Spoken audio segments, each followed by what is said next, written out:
যেগুলো সবগুলো দেখেন, এগুলো মারা যাবে। আপনি ওয়েট করে দেখেন কয়েক ঘন্টা, দেখেন কত মানুষ মারা যায়। দেখেন এই জায়গায় কারা আসে আপনারা বলেন?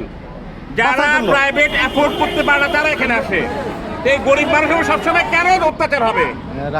এই চিটাং মেডিকেল, ঢাকা মেডিকেল, চট্টগ্রাম যতগুলো আছে যে মেডিকেল, যদি একটা রোগী মারা যায় প্রত্যেকটা মার্ডার কেস হইতে হবে, প্রত্যেকটা, একটা বাদ যাবে না।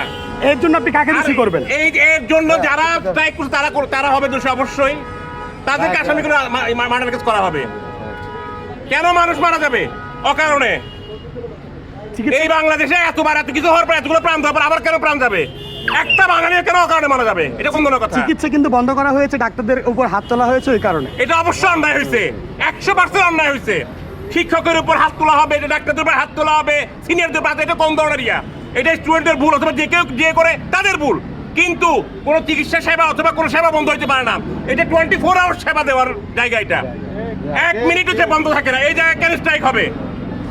এটার অবশ্যই বিচার হবে, এবং যারা হাত তুলছে তাদেরকে আইনের আওতায় আনা হবে।